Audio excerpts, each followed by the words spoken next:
মতো শয়তান যদি ফিলিস্তিনের পক্ষে ডাক দেয়, শয়তান তো বসে বসে আসবে যে ও আমার চাইতে বড় শয়তান, এত শিরিক বাংলাদেশে কেউ করে নাই। কথা বলুন। কেল্লা বাবা, ফতে বাবা, শাহ আলী বাবা, দয়াল বাবা, আর ওই শয়তান নাকি সাতক্ষীরা জেলায় আসে। এত বড় শয়তান এ জেলায় ঢোকে কি করে? সোচ্চার হবেন যারা প্রকাশ্য শিরিক করেছে, যে মানুষগুলো প্রকাশ্য ইসলামী আন্দোলনের বিরুদ্ধে অবস্থান নিয়ে হাসিনার পক্ষে একেবারে সরাসরি ভোট চেয়েছে। আপনি দেখেন ওবায়দুল মুক্তাদির ব্রাহ্মণবাড়িয়ায় শয়তানের পক্ষে তাহেরি ভোট চাচ্ছে। এত বড় ভিডিও ফুটেজ থাকার পরে সে জেলায় ঢুকবে মানে ও তো বাংলাদেশে থাকা ঠিক না, ও তো কাওয়া কাকুর মতো পালানো দরকার ছিল। এই কথা বলে না কেন? আর ফিলিস্তিনের পক্ষে এখন ডাক দিচ্ছে না, এগুলো সব ষড়যন্ত্র।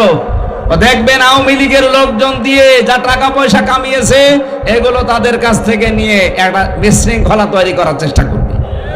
গোপন খবর তো আমরা জানি, নাই তো 12 এপ্রিল সারা বাংলাদেশের সব দলমত এক হয়ে গেল, ওই শয়তানরা আসে নাই। কথা বলুন। জামাত, বিএনপি, জাতীয় পার্টি কি সব এক হয়ে গিয়েছিল না? বাংলাদেশে শুধু মনে হয় কয়েকটা যারা মানুষ নামে কলঙ্ক, তারা বাদ দিয়ে সব এসেছিল।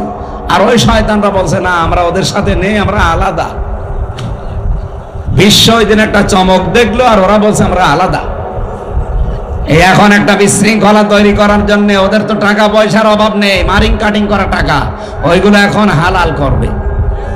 সেদিন সিলেটে 12 জনকে ওরা 3 কোটি টাকা দিয়েছিল। 3 কোটি বলেছিল দেশে একটা বিশৃঙ্খলা তৈরি করো, জামাত ইসলামের বিরুদ্ধে ফতোয়া দাও। ধরেছে প্রশাসন, পিটিয়েছে। একজন বলছে আমারে পিটাবেন না, আমি সব বলে দিচ্ছি। কি 3 কোটি টাকা আমাদেরকে দিয়েছে আওয়ামী লীগরা, বলেছে জামাতের বিরুদ্ধে কথা বলবা। আমরা তো টাকা হালাল করার জন্য ফতোয়া দিচ্ছিলাম। এই চলছে সামনে। আমার মনে হয় এরাও দুর্বিসন্ধি আছে, এরাও কিছু খেয়েছে বা পেয়েছে।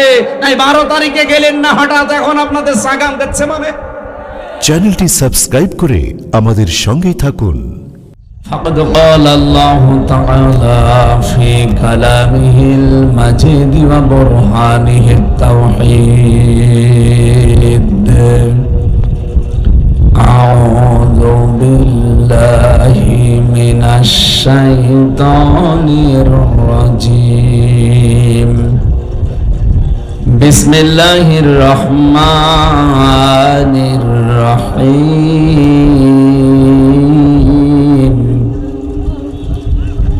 يا أيها الذين آمنوا ادخلوا في السلم كافة.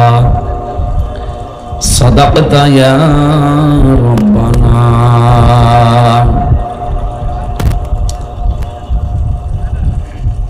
عن أبي ذر رضي الله تعالى عنه قال قال النبي صلى الله عليه وسلم من ادعى ما ليس له فليس منا وليتبوأ مقعده من النار. رواه مسلم. إن الله وملائكته يصلون على النبي يا أيها الذين آمنوا صلوا عليه وسلموا تسليما. اللهم صل على سيدنا مولانا محمد.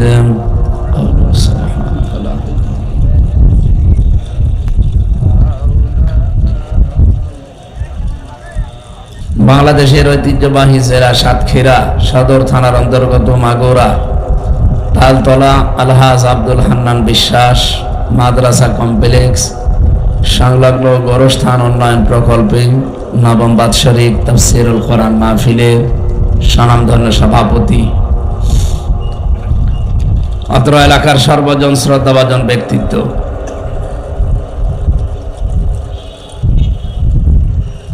জনাব আলহাজ মোহাম্মদ সুলাইমান আহমেদ দামাত বারকাতুহুমুল আলিয়া, প্রধান অতিথি জনাব আলহাজ আবু সাইদ, সভাপতি অত্র মাদ্রাসা, বিশেষ অতিথিবৃন্দ, অনেক মানুষের নাম আপনারা দিয়েছেন। বিশেষ করে এতক্ষণ যারা কথা বললেন, হাফেজ মাওলানা মনোয়ার হোসেন মমিন, মাওলানা মাহমুদুল হাসান, মাওলানা নুরুল ইসলাম, হাফেজ মাওলানা মনোয়ার হোসেন, মাওলানা আরিফুল ইসলাম, অন্যান্য ওলামা ইকরাম, সামনে বসা মুসলমান ভাইরা, পর্দার আড়ালের সম্মানিত মা এবং বোনেরা, প্রশাসনের ভাইরা, প্রাণ প্রিয় সাতক্ষীরাবাসী, দল মত জাতি বর্ণ ধর্ম নির্বিশেষে আজকের এই অনুষ্ঠান কোরআনের জন্য যারা বাড়ি থেকে পর্যন্ত এসেছি, বলেন আলহামদুলিল্লাহ। কোরআন শুনতে যেহেতু এসেছি, কোরআনের আলোচ্য বিষয় গরু ছাগল, কি বলেন বলেন মানুষ। কোরআনে কারিমে যত কথা আছে সব মানব কেন্দ্রিক কথাই বেশি। মিনহা খালাকনাকুম, আল্লাহ তাআলা বলেন এই ইহা থেকেই তোমাদেরকে বানিয়েছি। ইহা কি? আমরা জানি মাটি না, মাটি দিয়ে সরাসরি আর একজনকে আল্লাহ বানিয়েছেন, হযরত আদম আলাইহিস সালাম। আমাদেরকে আজ পর্যন্ত সরাসরি মাটি দিয়ে বানায়নি। কিয়ামত পর্যন্ত যারা আসবে তাদেরকে মাটি দিয়ে সরাসরি বানানো হবে না, মানুষদেরকে বানানো হবে মাটির নির্যাস দিয়ে। আর শুধু ঠনঠনে শুকনা মাটি দিয়ে বানিয়েছিল কাকে? আদম আলাইহিস সালাম। মাটি বানিয়েছে কি দিয়ে? মাটিও তো একটা জিনিস দিয়ে বানানো লাগবে।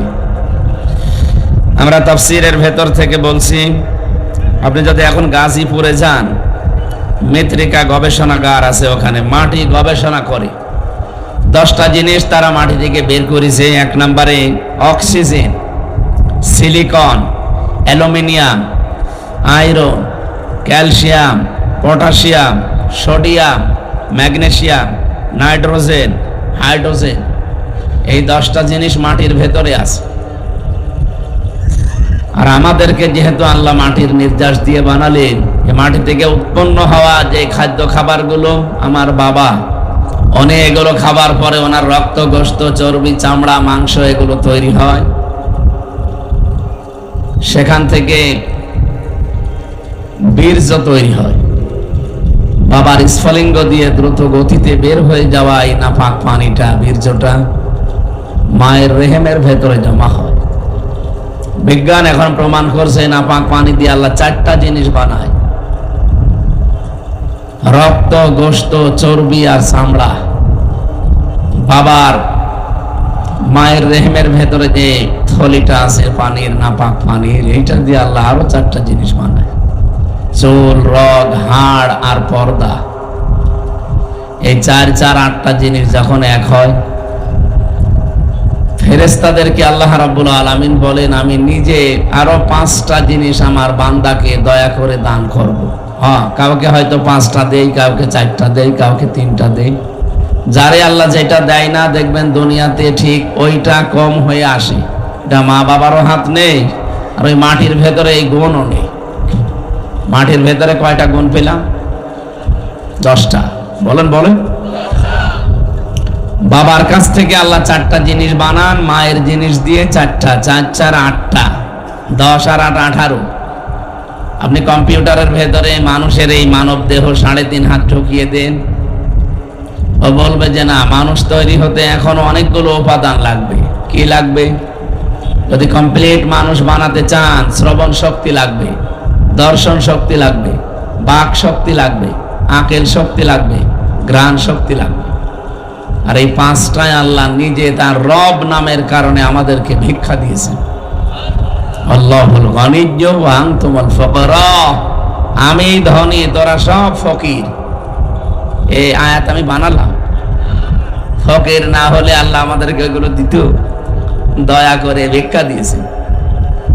আল্লাহ রাব্বুল আলামিন সূরা নমলের নাহালের ভেতরে জানিয়েছেন, 14 নম্বর পারা, 14 নম্বর পৃষ্ঠার 14 নম্বর লাইনের 78 নম্বর আয়াতের মাঝের অংশে আছে, ওয়াজাআলা লাকুমুস সামআ ওয়াল আবসারা ওয়াল আফইদা ইলা আখির আয়াত। আল্লাহ পাক বলেন, আমি আল্লাহ নিজে শ্রবণ শক্তি, দর্শন শক্তি, বাক শক্তি, আঁখের শক্তি, ঘ্রাণ শক্তি, এই 5টা জিনিস যাকে দিয়েছি, আর ওই যে 18টা সব মিলে 23টা, সে পরিপূর্ণ মানুষ হয়ে দুনিয়ায় আসতে পারে। যাকে আমি আল্লাহ একটা কম দিয়েছি, 22টা দিয়েছি, সে পরিপূর্ণ হয়ে আসে না, পূর্ণাঙ্গ হয়ে আসতে পারে না, অপূর্ণাঙ্গ হয়ে আসে। এই যে দর্শন শক্তি আল্লাহ যদি আমাকে না দিত, তার রব নামের কারণে দুনিয়ায় আসতাম ঠিক, কিন্তু কানা হয়ে। কি হয়ে? কত কানা আসে না দুনিয়ায়, তাদেরকে 23টা আল্লাহ দেয়নি, 22টা দিয়েছে। আল্লাহ যদি আমাদেরকে 2টা জিনিস কম দিত, কান, এই যে শ্রবণ শক্তি, যেটা অনেকে এটা পায় না, কালা বলি ডাকি আমরা, বধির বলি তাদেরকে। একটু নিজের দিকে তাকিয়ে ভাবেন তো, আল্লাহ আপনাকে সত্যি যা দিয়েছেন, যদি এই 23টার ভেতরে 2টা কম দিত, মানুষ দুনিয়াতে আপনাকে বলতো ঠিক, কিন্তু বলতো কানা আর কালা। আপনি কি করতেন? নিজের দিকে তাকিয়ে আবার ভাবেন। কত মানুষ হয়তো আপনাকে না দেখে মোবাইলে কথা বলে, কিন্তু এই 2টা জিনিস যদি না থাকতো, কথা বলা না, আপনার নাম শুনলে সে ঘৃণা করতো, কানা। আবার বধির,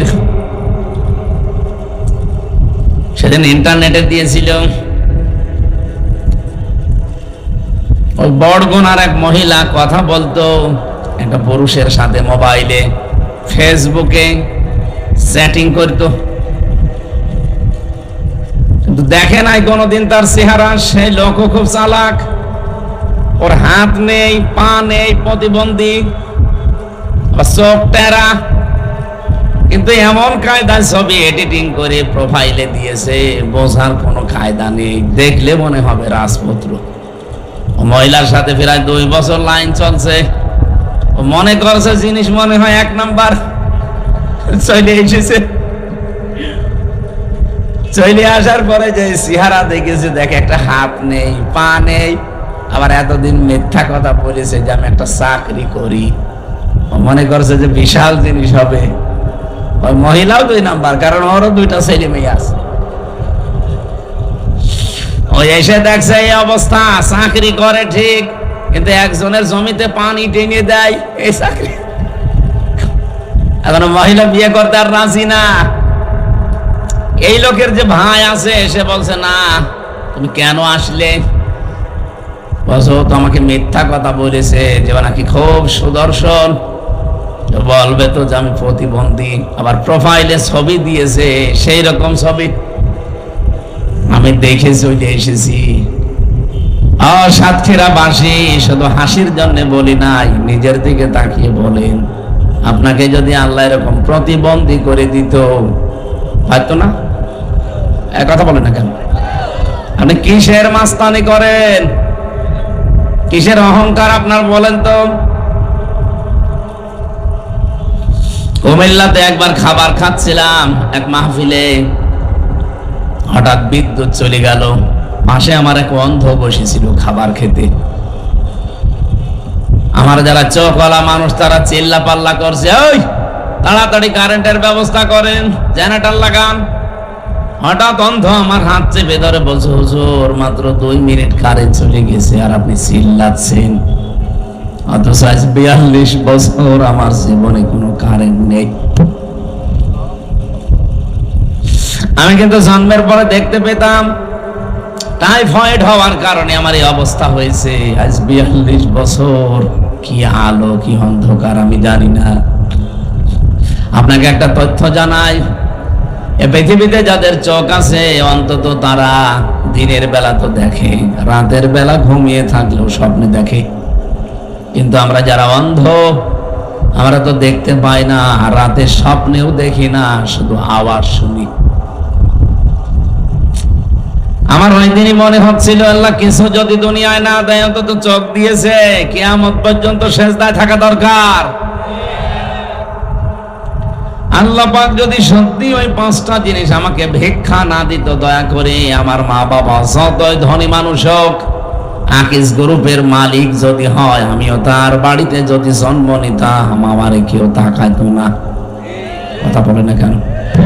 আর এখানে দাওয়াত দেওয়া দূরের কথা, কুষ্টিয়া থেকে পর্যন্ত মোবাইলে করতো না। ওর কি দেখবো নিয়ে এসে, ওর চোখ নেই, কান নেই, কথা বলতে পারে না। বিজ্ঞান এখন প্রমাণ করছে মানুষকে যে আল্লাহ যে বাক শক্তি দিয়েছেন। আল্লাহ রাব্বুল আলামিনের নবী বলেন, মানুষের এই কণ্ঠনালীর ভেতরে 27টা স্তর আছে, প্রতিটি স্তরে একজন করে ফেরেশতা বসে আছে। আমি যখন একটা কথা বলার নিয়ত করি, এখান থেকে এখানে, এখান থেকে ওখানে, ওখান থেকে এখানে, এভাবে দেওয়া লাগবে।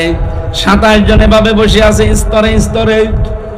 কথাটা বের করার জন্য 26 নাম্বার জায়গা পর্যন্ত ঠিক থাকে, তো 27 নাম্বারে যখন বের হবে তখন আওয়াজটা যাকে আল্লাহ যে আওয়াজ দিয়ে বানিয়েছে ওই আওয়াজে তার কথাটা বের করে দেয়।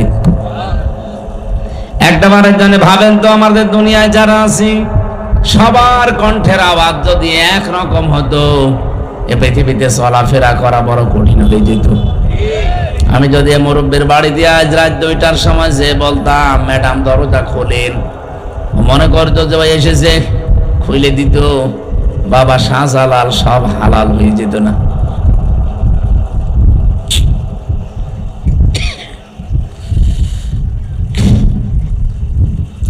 আল্লাহ রাব্বুল আলামিন বলেন, والسماء والطارق وما أدراك ما الطارق النجم الثاقب إن كل نفس لما عليها حافظ। তোমাদের পেছনে হেফাজতকারী আছে, প্রত্যেকের পেছনে তারা আশ্রম দিচ্ছে। আমার এই ফেরেশতাগুলো যদি তাদের দায়িত্ব পালন করা বন্ধ করে দিত, পৃথিবীর মানুষেরা এক কদম সামনে যেতে পারবে না। কারণ তুমি একটা পা যখন তোলো, তোমার এই পাটা জমিনে ফেলার জন্য একজন ফেরেশতা দায়িত্ব পালন করে। প্রত্যেকের জন্য আমি আলাদা আলাদা ফেরেশতা রেখে দিয়েছি। যখন তোমার মরণের সময় আসবে, দুনিয়ার হায়াত শেষ হয়ে যাবে, প্রতিটি ফেরেশতা এসে তোমার কাছে শেষ বিদায় নিয়ে যাবে। পা যিনি ফেলেন কদমের জন্য যে ফেরেশতা নিয়ে যেত, ফেরেশতা এসে বলবে, আল্লাহর বান্দা, তামাম পৃথিবী ঘুরলাম, তোমার এই পা যে জমিনে পড়বে ওইরকম জায়গা আর পেলাম না, আজকে আমি বিদায় নিয়ে চলে যাচ্ছি, তুমি থাকো। চোখে দেখে যে ফেরেশতা আসবে, এসে বলবে, আল্লাহর বান্দা, তামাম দুনিয়া ঘুরলাম, কিন্তু একটা জায়গা পাইনি যে যেখানে চোখ দিয়ে তাকানো যায়। সমাজ চোখের দেখার শক্তি আল্লাহ কেড়ে নিয়েছে, আমি বিদায় নিলাম, হিসাবটা ঠিক করে নাও। প্রতিটি ফেরেশতা এই কথা বলে যে হিসাব ঠিক করে যাও। এমন কঠিন জায়গায় তোমাকে কিছুক্ষণ পরে রাখা হচ্ছে, এই পৃথিবীর কোনো কিছুর সাথে তার হিসাব মিলবে না। এখানে আমরা অন্তত যারা আছি, কিয়ামত পর্যন্ত যারা আসবো, প্রত্যেকের হায়াত কিন্তু নির্ধারিত। আপনি কি মনে করেন আদম নবীর পরে যে মানুষগুলো দুনিয়ায় এসেছিল তারা হয়তো বেশি হায়াত পেত? কত 1000 বছর, 1200 বছর তারা বাঁচত, তারা বিদায় নিয়েছে, তারা এখন কবরে আছে। আমরাও একটা কবরে ছিলাম, এখন সামনে আর এক কবরে যাব। আমরা যে কবরে ছিলাম তার নাম আলমে আরওয়া, রুহের জগৎ। ওই জগতে একদিনে সবাই আমরা এসেছিলাম আদম নবীর পিঠ থেকে। আল্লাহ পাক বলেন, প্রত্যেককে আমি আদম নবীর পৃষ্ঠদেশ থেকে বের করেছিলাম একই টাইমে, আর সবার কাছ থেকে স্বীকৃতি নিয়েছিলাম একই সময়ে। তাহলে এখান থেকে বোঝা যায়, আদম নবী থেকে কিয়ামত পর্যন্ত আমরা যারা দুনিয়ায় আসতেছি সিরিয়ালে, হায়াত সবারই এক। কথা বুঝতেছে না? এখনো ক্লিয়ার হয়নি। সবার হায়াত এক, কিন্তু সময়টা আলাদা। আমি ওয়ারাইহিম বারযাখুন ইলা ইয়াউমি ইউবাসুন। তোমাদের এর পরে যে জগতে রাখা হবে সেটা হচ্ছে বারযাখের জগৎ, পর্দার আড়ালে সেই জগৎ। তার নাম আমরা বাংলায় বলি কবর। কি বলি? বলেন বলেন। এর আগে যে জগতে ছিলাম ওইটাও যেহেতু পর্দার আড়ালের জগৎ, ওটাকে আমরা আলাদা একটা নাম দিয়েছি রুহের জগৎ। রুহের জগৎ আর কবরের জগৎ দুইটাই পর্দার আড়ালে। ওই সময় এসেছে যারা এখন কবরে আছে, আমরা এতদিন ওখানে ছিলাম, এখন আছি, কিছুদিন পরে কবরে চলে যাব। এখনো যারা আছে তারা এরপরে আসবে, তার মানে হায়াত কিন্তু সবারই সমান। এই কথা বুঝতেছেন? এই হায়াতের ফেরেশতা এসে বলবে, তামাম দুনিয়া খুঁজে দেখলাম, তোমার জন্য যতটুকু বরাদ্দ ছিল 50 বছর 60 বছর, আমি আর একটা সেকেন্ডও তোমার পেছনে শ্রম দিতে পারি না, আমার সময় শেষ, চলে গেলাম। নিজের এই জীবন সম্পর্কে সচেতন থাকবা। এখন যে জগতে তোমাকে রাখা হচ্ছে এখানে কোনো পরিচয় চলবে না। বিশ্ব নবীর মেয়ে ফাতেমাতুজ জোহরারও কোনো পরিচয় খবরে চলেনি। আমি জেনে সাহাবীর হাদিস পড়ছিলাম, হযরতে আবু যর রাদিয়াল্লাহু তাআলা আনহু, তিনি বলেন, আমি কবর খুঁড়তে গিয়ে জিজ্ঞাসা করেছিলাম, কবরের মাটি আমি নবীর মুখে শুনেছি নাকি তোমার ভেতরে সাপ বিচ্ছু আসে, যাই আসুক না কেন সাবধান, এখন যাকে রাখবো তিনি কিন্তু বিশ্ব নবীর মেয়ে। কবরের কোনো আওয়াজ নেই। চিন্তা করলেন নবীর কথা তো মিথ্যা না, এ কোনো আওয়াজ দেয় না কেন? ডাক দিয়ে বলে, কবরের মাটি বিভিন্ন আযাব গজবের কথা আমি শুনেছি নবীর মুখে, আমি বিশ্বাস করি এগুলো ঠিক, কিন্তু এখন যাকে রাখতে যাচ্ছি উনি কিন্তু হাসান হুসাইনের মা, মানে হযরতে আলীর স্ত্রী। জান্নাতে যত মহিলা যাবে তাদের নেত্রী, সাবধান কোনো বিয়াদবি করবা না। হযরতে আবু যর বলেন, এতক্ষণ কোনো আওয়াজ দেয়নি, আমার বক্তব্য শেষ হলে দেখি খবর থেকে মানুষের মতো আওয়াজ আসতেছে। ডাক দিয়ে বলে, আবু যর নিজে শোনো, পৃথিবীর মানুষকে শুনিয়ে দিও, আমি কিন্তু 3.5 হাত জায়গা, পৃথিবীর কোনো পরিচয় আমার কাছে নেই, তুমি এতক্ষণ যাদের কথা বললে সব আমি শুনতে পেয়েছি। তুমি কিসের ফাতেমার নাম বললে?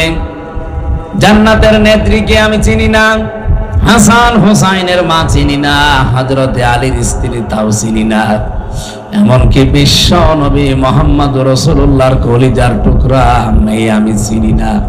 আমি চিনি তার কাজ, যদি সত্যি কাজ কারবার ভালো পায়, তার হায়াতের জিন্দেগি যদি পবিত্র থাকে, ইল্লা মান আতাল্লাহ বিকলবিন সালিম।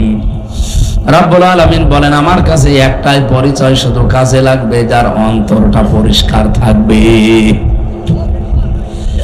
এ পরিচয় ছাড়া কোনো কিছুতে আমার কাছে কোনো পরিচয় খাটবে না, চলে যাও। হযরতে আবু যর বলেন, একটা আওয়াজ শোনার পর থেকে আমি এই যে চিৎকার করে বের হয়ে গেলাম, জীবনে কোনোদিন আর সংসার করার সাহস আমার মনে আসে নাই। সাতক্ষীরাবাসী যে যাই করেন না কেন, এরকম একটা জগৎ সামনে আমাদের নেই। আরো জোরে বলুন, বিশাল একটা ভয়ঙ্কর জগৎ আমাদের সামনে আসতেছে। দুনিয়ার এই হিসাবেও যারা দায়িত্বে ছিল, এগুলো যদি একটা একটা করে দায়িত্ব পালন করা বন্ধ করে দিত, দুনিয়াতেও কত অপমান অপদস্থ হওয়া লাগতো। আপনি নিজের চোখের দিকে, কানের দিকে, এই বাক শক্তির দিকে তাকান। আমার চেহারা যতই ভালো হোক, লেখাপড়া আমি যতই আন্দাজে করি, যদি কথা বলতে হঠাৎ আল্লাহ বন্ধ করে দেয়, বিজ্ঞান এখন দেখাচ্ছে যে 27টা স্তরের একটা স্তর যদি অকেজ হয়ে যায়, দুর্বল হয়ে যায়, আপনি যতই জোরে জোরে কিছু করেন কথা বলতে পারবেন না, শুধু গা গো শব্দ হবে। কি দয়া করেছে আমি এই জায়গাগুলোতে যখন কম্পিউটারের সামনে বসি, আগে সেজদা দিয়ে নিই যে আল্লাহ, কত মানুষকে তুমি এই কথা বলার যোগ্যতা কেড়ে নিয়েছো। এই যে কাজী নজরুল ইসলাম 43 বছর জীবনে কথা বলতে পারে নাই, বোবা ছিল। আপনি হিসাব করতে পারেন জীবনে আজ যারা আল্লাহর বিরুদ্ধে এই কথাকে ব্যবহার করেন, মানবতার বিরুদ্ধে এই কথাকে ব্যবহার করেন, এখনই যদি আল্লাহ 27টা স্তরের হালকা একটু ফাটল ধরিয়ে দেয়, এমনকি যে শরীরের ভেতরে 5.5 কেজি রক্ত এখন 226 কিলোমিটার বেগে প্রবাহমান চলছে, মাথা থেকে পা পর্যন্ত। বিজ্ঞান জানিয়েছে 2 কোটি কোষ আমাদের শরীরে আল্লাহ দিয়েছে। এই কোষগুলো যদি কিছু দুর্বল হয়ে যায়, আর এগুলো দুর্বল হওয়ার কিছু পয়েন্টও আছে, আমার আলোচনা ওদিকে না, আমি ওদিকে যাচ্ছি না।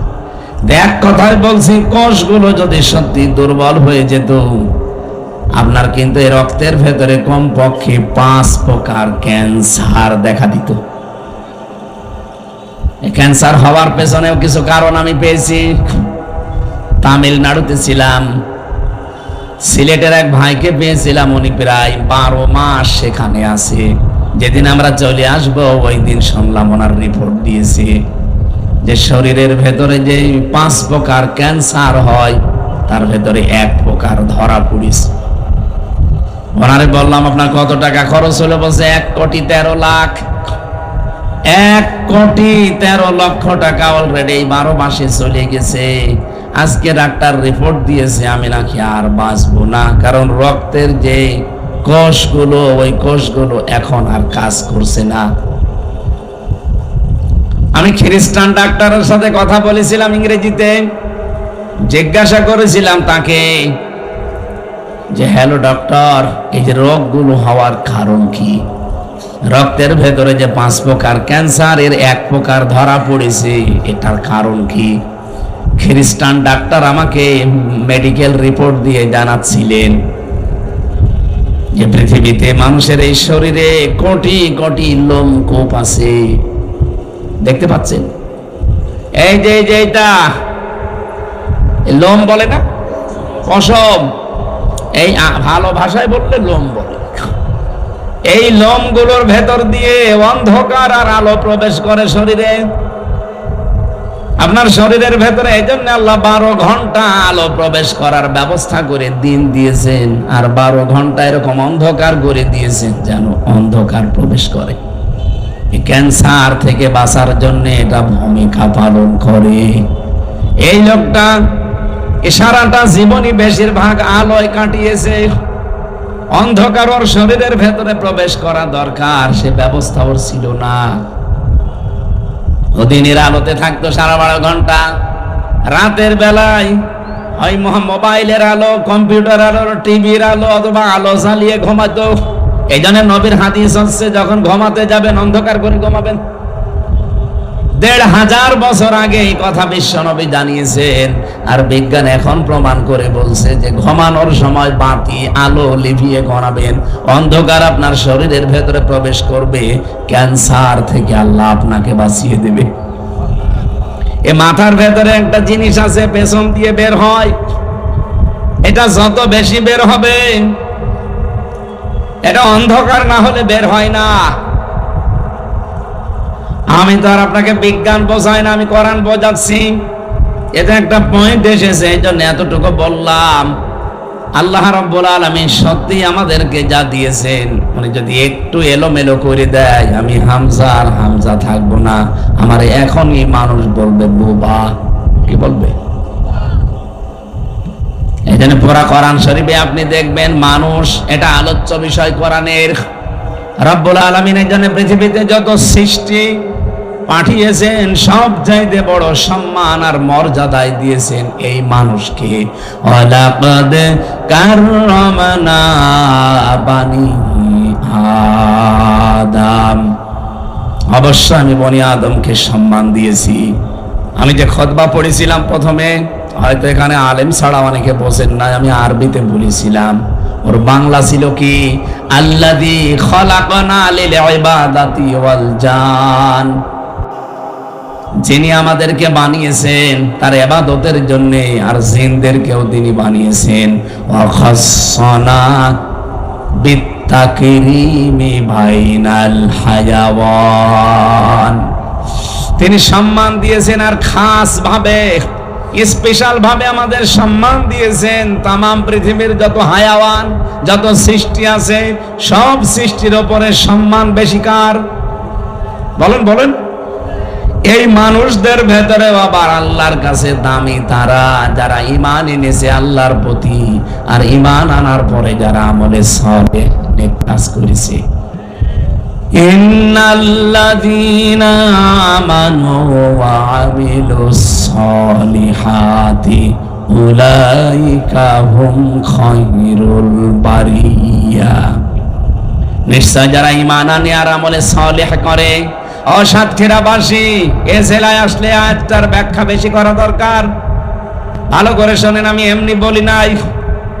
যারা ঈমান আনার পরে আমলে সালেহ করে, কি এটা কি? আমরা অনেকেই মনে করে আমলে সালেহ মানে নেক কাজ। না, শুধু নেক কাজের নাম আমলে সালেহ না। যারা গবেষক আছে, আলেম চিন্তাশীল যারা, তাদেরকে বলছি আপনি চিন্তা ভাবনা করে পড়বেন। সালেহ মানে যোগ্য। সালেহ মানে বলেন বলেন, আপনাকে যোগ্য হওয়া লাগবে ঈমান আনার পর। আজ এই দেশে ইসলাম এই 54 বছরে কায়েম হয়নি, তার একটাই কারণ, আমরা যোগ্য না।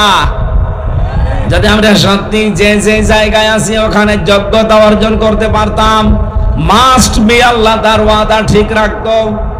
ওয়া'দাল্লাহুল্লাযীনা আমানু মিনকুম ওয়া আমিলুস সালিহাত লা ইয়াস্তাখলিফান্নাহুম ফিল আরদি কামাস্তাখলাফাল্লাযীনা মিন ক্বাবলিহিম। সূরা নূর 18 নম্বর পারার 16 নম্বর পৃষ্ঠার 3 নম্বর লাইনের 55 নম্বর আয়াতের প্রথম অংশে আছে আল্লাহ বলেন, আমার ওয়াদা তোমাদের ভেতরে যারা ঈমান আনবে আর আমলে সালেহ করবে তাদেরকে আমি জমিনের শাসন ক্ষমতা দিয়ে দেব। বলেন সুবহানাল্লাহ। আল্লাহ এতটুকু বলে শেষ করে দেননি। কামাস্তাখলাফাল্লাযীনা মিন ক্বাবলিহিম, লামে তাকিদ নুনে সাকিলা। শুধু তোমাদেরকে না, এর পূর্বেই পৃথিবীতে যারা ঈমান আনার পরে আমলে সালেহ করেছে তাদেরকে আমি জমিনের শাসন ক্ষমতা দিয়েছিলাম। এই ঘোষণা কার? বলেন বলেন। 54 বছরে আমরা 92% মুসলমান এই দেশে। আল্লাহ আমাদেরকে দেয় না কেন? আল্লাহর ওয়াদা মিথ্যা নাকি? আরো জোরে বলেন। কোরআনে কারিমের একটা আয়াত পরিচিত, আমি পড়ছি। আমি আলেমদেরকে বলছি, এখানে আলেম নেই, এই যে আমি আপনাকে বলবো এবার, ওয়ালা তাহিনু ওয়ালা তাহজানু ওয়া আনতুমুল আ'লাউনা ইন কুনতুম মুমিনিন। সূরা আলে ইমরানের 139 নম্বর আয়াত। বহুবার জীবনে পড়েছি, কিন্তু আমার মনে হয় এখন বাংলাদেশের সাথে এখন 100 ভাগে আয়াতটা মিলবে। এদিকে তাকান, খুব জরুরি এটা। আল্লাহ বলেন, ওয়ালা তাহিনু। তাহিনু মানে মন ভেঙো না, হীন বল হয়েও না, মনক্ষুণ্ণ হবা না, দুর্বল হয়ে যাবা না। ওয়ালা তাহজানু, চিন্তাও করবা না। ওয়া আনতুমুল আ'লাউনা, শব্দটা ছিল ওয়া আনতুম আল আ'না আল আ'লাউনা। আমার প্রশ্ন এখানে, আল্লাহ আনতুমুল আ'লাউনা দেওয়ার আগে এই যে আ'লাউনা এর আগে আলিফ লাম দিলেন কেন? আরবি গ্রামার যারা পড়ায়, বিশেষ করে বালাগাত মানতে যারা মাদ্রাসাতে পড়েছে পড়াচ্ছে, শব্দটা কিন্তু আরবি গ্রামার অনুযায়ী ভুল হয়েছে। তাহলে কোরআন শরীফ ভুল এই না, মানে আপনাকে বোঝানো লাগবে, এখানে মিলিয়ে দেওয়া লাগবে। আরবি গ্রামারের সাথে বালাগাত মানতেকের সাথে আজটা মিলছে না। সব সময় আমরা পড়াই যে মুবতাদা যদি মারিফা হয় খবর হবে নাকিরা, অনির্দিষ্ট।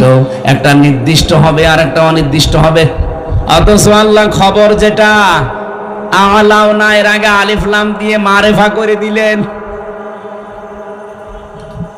খবর যদি নাকিরা না হয়ে যদি মারিফা হয়ে যায়, ইফিদুল হাসরা, হসরের ফায়দা দেয়, তখন বাংলা অর্থ দাঁড়ায় তোমরাই বিজয়ী হবে।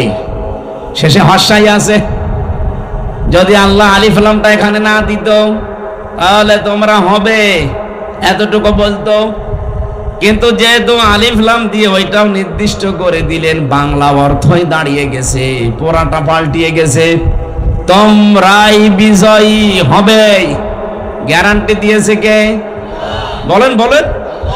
এই জন্য আমরা কোনো চিন্তা করি না, দেশের অবস্থা না পৃথিবীর অবস্থা পাল্টিয়ে যাক, আমাদের কোনো হীনমন্যতা নেই, আমরা দুর্বল হই না, কারণ আমরা বাঁচলেও যা মরলেও তা। এই কথা বলেন না কেন? যেদিন পড়েছি, যেদিন পড়িয়েছি, কুল ইন্না সলাতি ওয়া নুসুকি ওয়া মাহইয়ায়া ওয়া মামাতি লিল্লাহি রাব্বিল আলামিন। হে নবী, আপনি বলেন আমার জীবন, আমার মরণ, আমার নামাজ, আমার কুরবানি সব আমি আল্লাহকে দিয়ে দিয়েছি। আমি যে বেঁচে আছি আমার আল্লাহর জন্য, মরে গেলেও আল্লাহর জন্য। কিন্তু আপনারটা না, দুনিয়াদার যারা, তারা দুনিয়ার জন্যই বেঁচে থাকে, ওদের যা কাজ কার। কুল হাল নুনাব্বিউকুম বিল আকসারিনা আমালা, সূরা কাহফের ভেতরে আছে 103 নম্বর আয়াত। হে নবী, ওই মানুষদেরকে বলেন এই পৃথিবীতে সবচাইতে বেশি ক্ষতিগ্রস্ত কাজ কারবার করতে গিয়ে কারা জানেন? আকসারিনা দিয়েছেন আল্লাহ ইসমে তাফজিল, আকসারিনা আমালা। আমি কি তোমাদেরকে এই কথা বলবো যে পৃথিবীতে কাজ সবাই করে, কিন্তু ক্ষতিগ্রস্ত কারা? আল্লাযীনা দাল্লা সা'য়ুহুম ফিল হায়াতিদ দুনিয়া ওয়া ইয়াহসাবুনা আন্নাহুম ইউহসিনুনা সুনআ। যে মানুষগুলো দুনিয়াতে সব সময় শুধু টিকে থাকার জন্য কাজ করে, আর ওরা মনে করে আমরা ভালো পথে আছি। আরে ভাই, 15.5 বছরে দেশ উন্নত হয়েছে, এটা আমিও দেখেছি। কিন্তু শুধু দুনিয়ার টার্গেট নিয়ে চললে হবে না, আপনাকে টার্গেট নেওয়া লাগবে দুনিয়া থেকে। আর দুনিয়া মাজরাতুল আখিরা, এটা হচ্ছে দুনিয়া আখিরাতের ক্ষেত। আমি যদি এখানে বেঁচে থাকি, আমার ক্ষেত এখান থেকে আমি পাঠাবো। আমি বেঁচে থাকলাম, আমার আখিরাতের কোনো পুঁজি নেই, আমি বেঁচে থাকি আর কুকুর আর আমি সমান। আর নরসিমনের কোনো উদ্দেশ্য নেই, আমারও নেই। তা আমি 100 বছর না 1000 বছর হায়াত প্রেম করবো কি? আজকে পালিয়ে যাওয়া একজন ব্যক্তির অডিও কল শুনছিলাম, আমি ওনার নাম নিতেও ঘৃণা করি, আমার ঘৃণা লাগে। ও নাম বলার দরকার নেই, নাম বললে এখন অজু করা লাগবে। কারণ যত মানুষের খুনের সাথে জড়িত, ডাইরেক্ট ইনডাইরেক্ট, ওরে যদি 5000 বার এ দেশে ফাঁসি দেওয়া হয়, তাও মানুষের ঝাল মেটবে না। অন্তত আমার তো মেটবে না, কারণ আমি 3 বছর।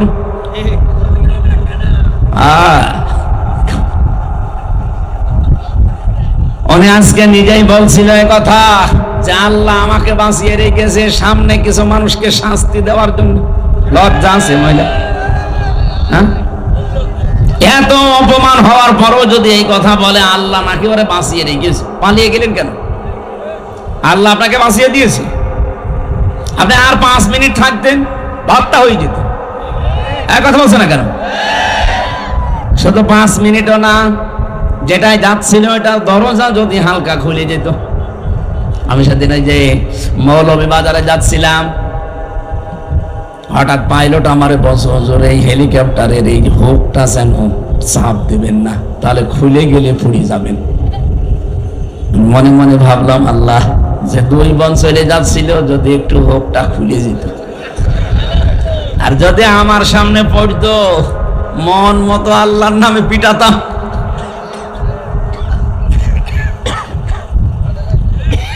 ভাগেও পেতাম না সত্যি। আর সাতক্ষীরায় পড়লে তো আসাবল বুলডোজার নাজিল হয়ে যেত, কারণ এই জেলারে একেবারে শেষ করে দিয়েছে। সারা বাংলাদেশে সাতক্ষীরাকে আমরা সবাই মনে করি এটা ফিলিস্তিন। এত এত এত রাগ ছিল জেলার উপরে। সবচাইতে বেশি অত্যাচার হয়েছে সারা বাংলাদেশে সাতক্ষীরা আর চাঁপাইনবাবগঞ্জ। এখানে কত মানুষের বাড়ি ঘর বুলডোজার দিয়ে ভেঙে দিয়েছে। এখানে এরকম মানুষ নেই? সাবেক এমপি, একজন মুহাদ্দিস, একজন কামিল মাদ্রাসার অধ্যক্ষ, তার বাড়ি পর্যন্ত 2 তলা বাড়ি মাটির সাথে মিশিয়ে দিয়েছে বুলডোজার দিয়ে। এটা আমি বানিয়ে বলছি? শেষ হয়েছে, ওই হোক, আমি তো জানি। আমরা আল্লাহর ওলি খুঁজে পাই না দেশে। অধ্যক্ষ আব্দুল খালেক মন্ডল, এটা আল্লাহর ওলি ছিল। এরপরে মাওলানা ইয়াসির না কি যেন নাম, রিয়াসাত আলী বিশ্বাস, হয়তো মাওলানা রিয়াসাত আলী আশাশুনি এমপি ছিল সাবেক, এখন কবরে আছে। আমার তো মনে হয় কবর খোঁড়া যদি জায়েজ থাকতো, আপনি কবর খুঁড়ে দেখতেন লোকটা সত্যি জান্নাতে আছে। কি করেছে দেখেছেন, একজন এমপি আর বাড়ি হচ্ছে মাটির বাড়ি। আর কত মানুষ এই সাতক্ষীরা এমপি হতে না, এমপির শুধু পেছনে থাকে, তার বাড়ি 3 তলা, তাও তো সে ভোটের এমপি না, অবৈধ এমপি। অবৈধ এমপির অবৈধ পিএস, তারই যদি 3 তলা বাড়ি হয়, মাওলানা রিয়াসাত আলীর তো 50 তলা হওয়ার দরকার ছিল। বলেন, আপনি উনি খুঁজে পান না, চলে যাচ্ছেন সে কোথায়, চট্টগ্রামে জাহাঙ্গীর হুজুরের কাছে। জাহাঙ্গীর হুজুর না, এক জাহাঙ্গীর হুজুর আছে না যে কবরে কলম পড়তে যায়, কি হুজুর। সাতক্ষীরাবাসী খুব ভালোবাসি শুধু ইমানের কারণে আপনাদের। বাংলাদেশে তো কত জেলা আছে, কোন জেলার মানুষকে আমার এভাবে ভালো লাগে না। শুধু এই অত্যাচারিত হওয়ার কারণে তামাম বাংলাদেশের মানুষের মহব্বত এই জেলার প্রতি একটা আলাদা আল্লাহ তৈরি করে। আমি যেমন 3টা বছর ফাঁসির কন্ডেম সেলে ছিলাম, এই জন্য আল্লাহ তামাম দুনিয়ার মুসলমানদের ভেতরে যারা নাম জানে, যারা বাংলা ভাষা বোঝে, দেখবেন তাদের ভেতরে আল্লাহ মহব্বত ঢেলে দিয়েছে। কারণ দুনিয়াতে যারা ইসলামের জন্য, মানবতার জন্য কষ্ট স্বীকার করবে, মাস্ট বি, তাদের প্রতি আল্লাহ একটা আলাদা ভালোবাসা সৃষ্টি জগতের ভেতরে তৈরি করে দেবে। এখানে একটা নতুন তথ্য বলছি আপনাদেরকে, আলেমদের কাজে লাগবে। এদিকে তাকান। আল্লাহ রাব্বুল আলামিন জানিয়েছেন, ফাইন্না মাআল উসরি ইসরান, ইন্না মাআল উসরি ইসরা। আমি এখানে যারা আলেম আছে তাদেরকে আবার জিজ্ঞাসা করব, আয়াতটা ঠিক আছে না ভুল? হ্যাঁ, ঠিক আছে কি করে শুধু ঠিক না, আমি আপনাকে একটা জিনিস এখান থেকে বের করে আশার বাণী শোনাচ্ছি। আল্লাহ যে উসরুন দিয়েছেন, দেখবেন উসরুনের আগে আলিফ লাম আছে, এর আগে মা আছে। আমরা জানি যেখানে কষ্টের কথা বলতে গিয়ে আল্লাহ নির্দিষ্ট করে মারেফা করে দিলেন, কিন্তু পরের শব্দটা ইসরা, এটার অর্থ হচ্ছে সুখ, শান্তি, নিরাপত্তা, স্বস্তি, আনন্দ, কল্যাণ। আল্লাহ এই কথাটা বলতে গিয়ে কিন্তু তখন ওখানে আর আলিফ লাম দেয়নি, তখন ওটা নাকিরা, অনির্দিষ্ট। তাফসিরে ফি জিলালিল কোরআনে পাবেন এই তথ্যটা, টিকার ভেতরে আছে। মুফাসসির সৈয়দ কুতুব রহমাতুল্লাহ আলাইহি লিখেছেন, এই পৃথিবীতে কোন মানুষ যদি একটা কষ্ট সহ্য করে, কিন্তু কষ্টটা যদি হয় 3টা কারণে, এদিকে তাকান, আপনি যদি একটা কষ্ট দুনিয়ায় সহ্য করেন, কয়টা কারণে? আরো জোরে বলেন। আর যে কোনো কারণে কষ্ট পাবেন, আর আপনাকে আল্লাহ শান্তি দেবে না। কষ্টটা যদি হয় 3টা কারণে, আর কষ্ট যদি হয় একটাও, কমপক্ষে দুনিয়া আখিরাত মিলে আপনাকে আল্লাহ 10 থেকে 70টা শান্তি ভোগ করাবে না। আপনি বলেননি, আপনি যদি দুনিয়ায় কষ্ট পান কয়টা? আরো জোরে, কারণ কয়টা? যে কোনো কারণে কষ্ট পেলে কিন্তু শান্তি পাওয়া যায় না। হাসিনাও কষ্ট পেয়েছিল, হয়নি? কি কান্না কানছিল দেখেছেন যাওয়ার দিন, মনে হচ্ছে স্বামী মরে গেছে। কিন্তু এই কষ্টে এই 3টা কারণে আপনি দেখবেন হয়নি। 1 নাম্বার কারণ হওয়া লাগবে, হ্যাঁ কষ্ট পেয়েছেন, কিন্তু আল্লাহর জন্যে। ওকে, আল্লাহর জন্য কষ্ট পেয়েছেন, রাসূলুল্লাহর জন্য পেয়েছিল, মানবতার জন্যে। আরো মানবতাকে ধ্বংস করিস, এই কথা বলেন না কেন? তাহলে 3টা কারণের একটাও পেলাম না। হ্যাঁ, পৃথিবীতে কেউ যদি আল্লাহর জন্য কষ্ট পায় একটা, রাসূলুল্লাহর জন্য কষ্ট পায় একটা, মানবতার জন্য কষ্ট পায় একটা। আমি 3টা বছর জেলে ছিলাম আমার ব্যক্তিগত গুনার কারণে না, ওদের আক্রোশের কারণে। কারণ আমাকে যে মিথ্যা মামলা দিয়েছিল ছাতা আমি জীবনে কোনোদিন নামই শুনি নাই। আমারে দিয়েছে আমি নাকি আনসারুল্লাহ বাংলা টিমের প্রধান, কি এটা আমি জানি না। ভেতরে যে একজনকে পেয়েছিলাম মনে হচ্ছে আল্লাহর দলের সভাপতি, ওনার নাম হচ্ছে আব্দুল মতিন, 17 বছর জেলে। ওনার একদিন বললাম, ভাই আপনি আল্লাহর দলের সভাপতি, সেক্রেটারিকে? আমার ছেলে। ও সভাপতি, ওর ছেলে সেক্রেটারি, বাংলাদেশে আর কেউ নেই, এই হচ্ছে জঙ্গি। আমাদেরকেও এরকম সন্ত্রাস বিরোধী জঙ্গি মামলা দিয়ে বিশ্বের মডেলদেরকে দেখাতো যে এই দেশে ভয়াবহ জঙ্গি দেখা দিচ্ছে। আমরা যদি না থাকি এ দেশ কিন্তু আর আয়ত্তে রাখতে পারবেন না। এই মিথ্যা কথাগুলো বিশ্বের মডেলদেরকে জানিয়ে, অথচ এটা যে ডাহা মিথ্যা কথা এখন এই 8.5 মাসে প্রমাণ হয়ে গেছে। 8.5 মাসে একজনও জঙ্গি ধরা পড়েছে? একটাও পড়ে না। জঙ্গিও নাই, যে কয়টা আছে কয়েকটা উগ্র, তারা এখন জেলে। অথচ তামাম দুনিয়ার মডেলদেরকে এটা এতদিন দেখিয়েছে যে এই দেশে কিন্তু জঙ্গি ভরে গেছে, আমরা না থাকলে কন্ট্রোল করা যাবে না। কন্ট্রোল করা যাবে না, 9 মাস কি হচ্ছে? কিছুই তো হয়নি। কারণ জঙ্গি যারা নাটক করবে সে নাটক বাস পালিয়েছে, আর যাদেরকে দিয়ে নাটক মঞ্চস্থ করবে তারা এখন সবাই পালায়নি। এই জঙ্গি মামলা যারা সাজিয়েছিল আমারে, যারা রিমান্ডে নিয়ে, আমার এমন কোন জায়গা নেই যেখানে টর্চার ওরা করে নাই। এই মানুষগুলো এখনো পর্যন্ত বহাল তবিয়তে আছে। এই সাতক্ষীরাতে এসেছে, এখন শুনছি সাতক্ষীরার দায়িত্বে এখন এসেছে একজন, আমি নাম নিলে আপনারা এখনই চিনে ফেলবেন।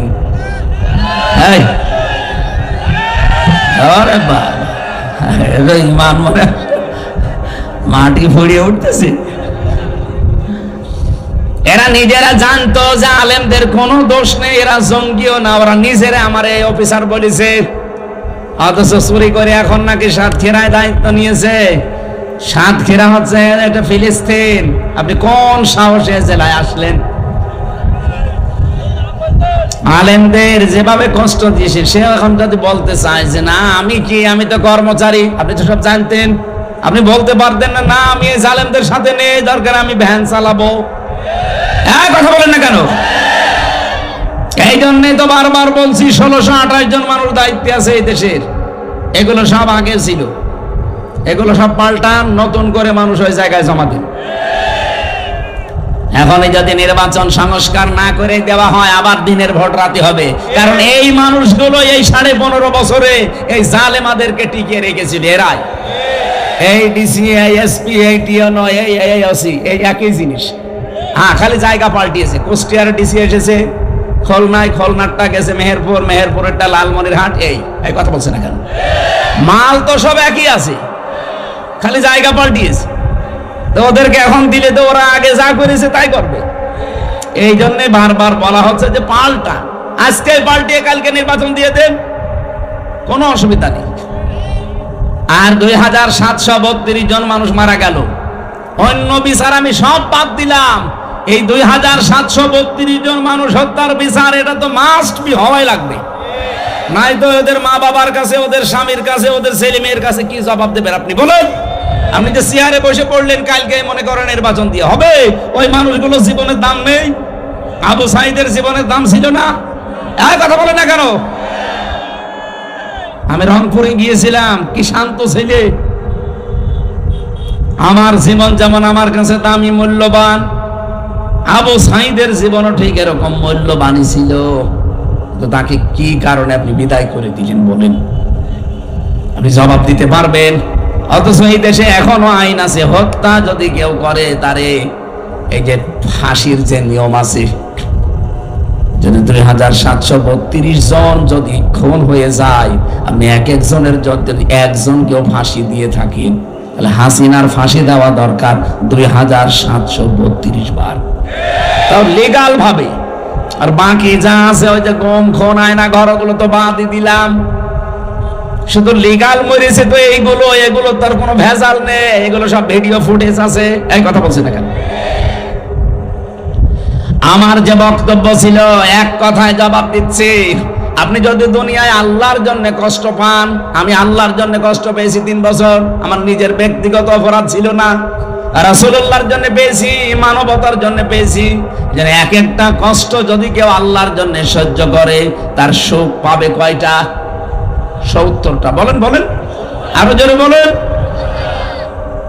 সিস্টেম অপর পৃষ্ঠায় দেখুন, পৃথিবীতে কেউ যদি একটা আনন্দ ভোগ করে, সুখ ভোগ করে, আর ওই সুখটা যদি হয় অবৈধ সুখ, তাহলে কমপক্ষে তাকে 70টা অপমান অপদস্থ হওয়া লাগবে। আপনি খালি সুখেরটা নেবেন, দুঃখেরটা নেবেন না। এই জন্য আল্লাহ আয়াত রিপিট করেছেন, সূরা আলাম নাসরার 5 এবং 6 নম্বর আয়াত। এই আয়াতের ব্যাখ্যা আমি নিজে পড়ে বাস্তবে এতটুকুই বুঝি। দুনিয়াতে যারা অবৈধ সুখ ভোগ করছেন, এক একটা অবৈধ সুখের কারণে দুনিয়া আখিরাত মিলে আপনাকে কমপক্ষে 70টা দুঃখ আল্লাহ ভোগ করাবে। কথা বলেন না কেন? এই 15.5 বছরে হাসিনা যদি 50টা সুখ ভোগ করে, হাসিনার সাথে যত লেসপেন্সার ছিল সবাই যদি সুখ পায়, এই সাতক্ষীরা সদরে যে দায়িত্বে ছিল বিনা ভোটের এমপি, সে সুখ পায়নি কয়টা? মনে করেন 20টা সুখ পেয়েছে না পায়নি? কত আনন্দ পেয়েছে বাবা শাহজালাল, মনে হচ্ছিল সব হালাল হয়ে গেছে। কত জায়গায় এই বিনা ভোটের এমপি কত মানুষের কাছে টাকা পয়সা নিয়ে নিয়ে চাকরি দেওয়ার নামে, হ্যাঁ চাকরি দিয়েছে, টাকা নিয়েছে। ও যদি এমপি না হতো ওরা কেউ টাকা দিত? এই কথা বলেন না কেন? কত জায়গা জমি ঘর বাড়ি সব দখল করে নিজের নামে নিয়ে নিয়েছে। কত কিছু আল্লাহর রাস্তায় সব কিছু করলেন, আমি মানলাম আপনি করেছেন। এবার বলেন, আপনি যে সুখটা পেলেন এটা কি বৈধ সুখ না অবৈধ? বলেন বলেন। এক একটা অবৈধ সুখের কারণে 70টা দুঃখ। 15.5 বছরে যদি 50টা সুখ পান, 70 দিয়ে গুণ দেন, হ্যাঁ 3500।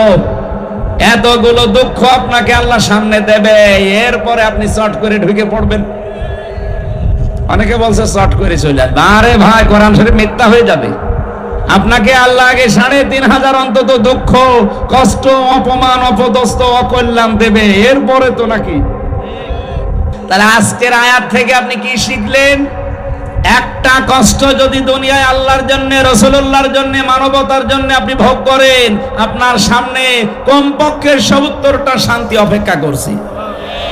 আর যদি একটা অবৈধ সুখ ভোগ করেন, একটা অবৈধ সুখের কারণে কষ্ট পাবেন দুনিয়া আখিরাত মিলে কয়টা?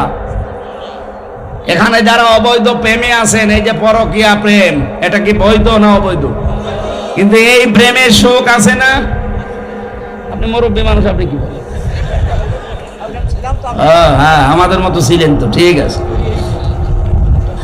এখানে যারা অবৈধ প্রেমে আছেন, বিশেষ করে পরকীয়া প্রেম, এমনি প্রেম করলে বিয়ে করে ফেলেন, কিন্তু অন্যের স্ত্রীর সাথে আপনি লাইন করেন, আপনি মানুষ না? কুকুরের রুচিও তো এত খারাপ না।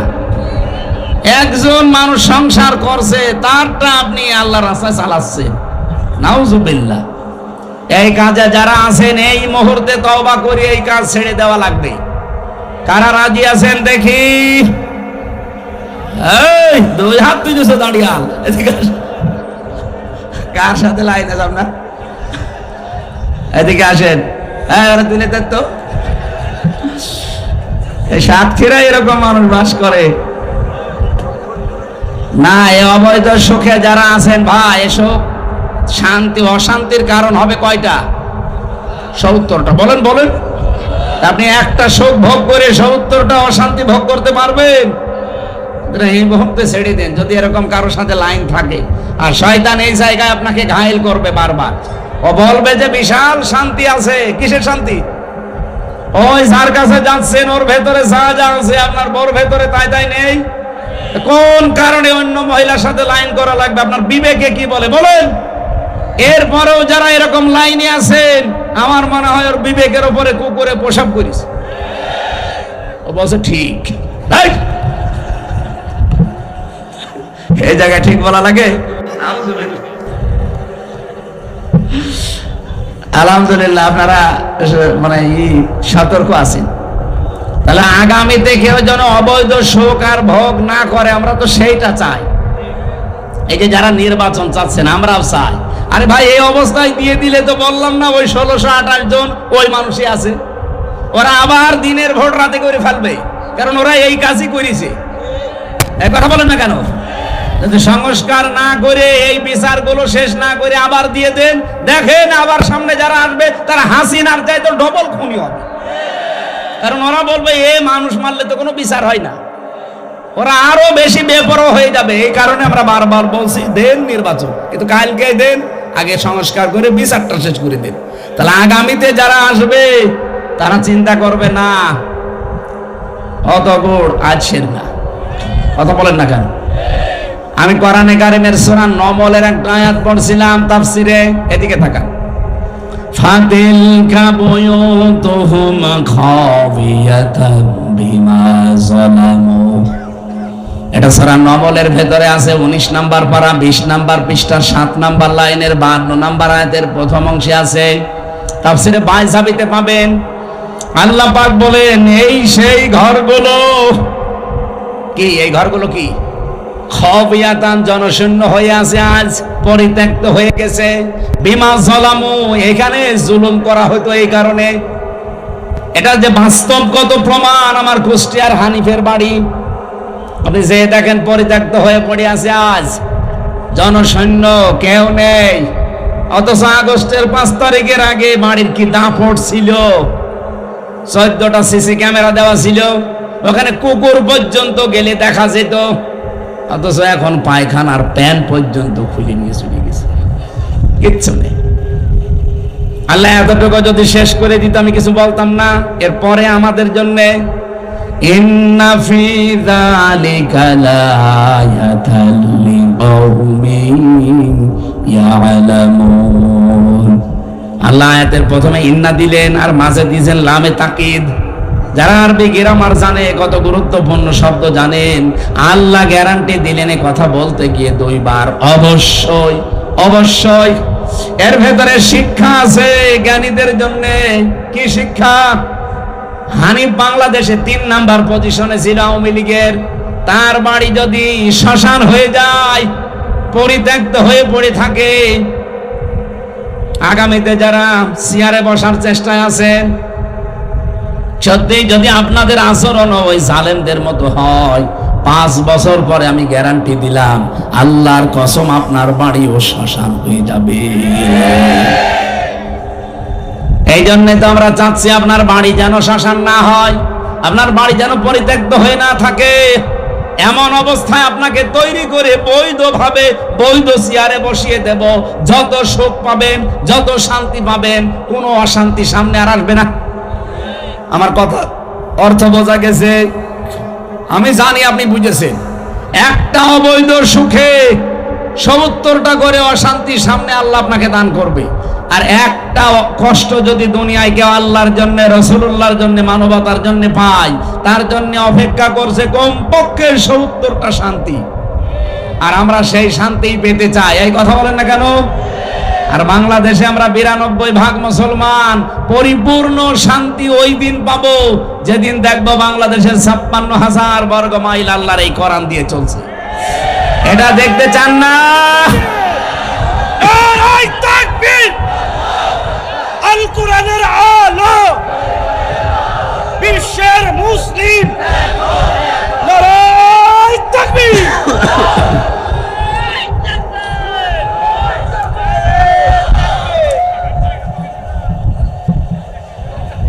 আমি করছি তাফসির আর ও বসে গজল বলে। কোন ধরনের মানুষগুলো? ওকে শুনছে নাকি অন্য জগতে আছে? কি বলছে আপনি বুঝতেছেন ভাই? আমি যে আয়াত পড়েছিলাম না, সূরা আলে ইমরানের 139 নাম্বার আয়াত, আল্লাহ বলেন কোনো ভয় নেই, হীনমন্য হবা না, ভেঙে পড়বা না, দুর্বল হবা না, চিন্তাও নেই। তোমরাই বিজয়ী হবে। তোমরাই, বলেন বলেন। আল্লাহ রাব্বুল আলামিন শব্দ সেট করেছেন কি করে দেখেছেন, তোমরাই বিজয় হবে, কিন্তু সমস্যা হয়ে গেছে পরের শব্দটাই, ইন কুনতুম মুমিনিন, যদি মুমিন হতে পারো। আরে ভাই, কোরআনের কোন শব্দ যদি আপনি বোঝার জন্য চেষ্টা করেন, নবীজি বলেন 500 রাকাত নফল নামাজের সওয়াব হবে। আর আমি যদি এখন মাছের কাহিনী শুরু করি সারা রাত, আমার মুখস্থ আছে, আমি বলতে পারবো। মাছের কাহিনী, সাপের কাহিনী, ওই আব্দুল খালেক শরীয়তপুরের মতো সাপের কাহিনী বললাম, আপনি শুনলেন, কান্নাকাটি করে চলে গেলেন, কিচ্ছু হবে না। একটা শব্দ একটু বোঝার চেষ্টা করেন, একটা তথ্য আমি আজকে বের করার চেষ্টায় আছি। যদি আমরা মুমিন হতে পারি, আমাদের হীনমন্য হওয়া, ভয় পাওয়া, আমাদের দুর্বল হওয়ার কোনো আশঙ্কা আছে, কোনো কারণ আছে? কি হওয়া লাগবে? মুমিন। বলেন বলেন, মুমিনটা কি? আজকের তেলাওয়াত কিন্তু আয়াত এই সংক্রান্ত আমি পড়েছি সূরা বাকারা 208 নম্বর আয়াতের প্রথম অংশটা। আমার মনে হয় আয়াতটা 3 ভাগ করলে আমি 1 ভাগ মাত্র পড়লাম। পরিচিত আয়াত, যদিও এখানে কিছু তথ্য আপনি পাবেন। আজকে রব্বুল আলামিন আমাদেরকে ডাক দিয়েছেন, ইয়া আইয়ুহাল্লাযীনা আমানু, ওহে যারা ঈমানের দাবি করো, ওই যে আমরা যদি ঈমানদার হতে পারি, মুমিন হতে পারি, তাহলে তাদেরকে আল্লাহ এই সুসংবাদগুলো দিচ্ছেন যে বিজয় হবই। সেই ঈমানদারকে ডাক দিয়ে আল্লাহ বলেন, উদখুলু, তোমরা প্রবেশ করো, ফিস সিলমি কাফা। এখানে শব্দটা যদি জবর দিয়ে, জের দিয়ে, আপনি খালি জবর দিয়ে পড়লে হবে সালমন মানে শান্তি, আর জের দিয়ে পড়লে সিলমন মানে ইসলাম। আল্লাহ এখানে শান্তিতে প্রবেশ করা, ইসলামে প্রবেশ করা, দুইটাই বোঝাতে চেয়েছেন। কারণ ইসলাম মানে কি? বলেন বলেন। যদি ইসলাম মানে বাংলায় শান্তি না, ইসলাম মানে আত্মসমর্পণ করা। কেউ যদি সত্যি আত্মসমর্পণ করে, কার কাছে করবেন? এই যে ফিস সিলমি কাফা, পরিপূর্ণভাবে ইসলামের কাছে, ইসলামের ভেতরে। আমরা সেই বহুদিন থেকে আয়াত শুনি যে তোমরা সবাই ইসলামে পরিপূর্ণ প্রবেশ করো। ও সাতক্ষীরাবাসী কিছু বুঝেছেন এখান থেকে আজ পর্যন্ত যে ইসলামে পরিপূর্ণ প্রবেশ করা মানে কি?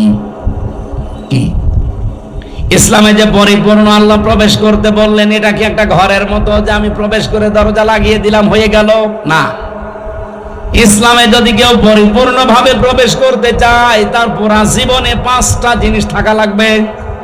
আপনার জীবনে যদি এখন দেখেন যে এই 5টা জিনিস আছে, আপনি বুঝবেন যে আপনি ইসলামে পরিপূর্ণ দাখিল হয়েছেন, প্রবেশ করেছেন।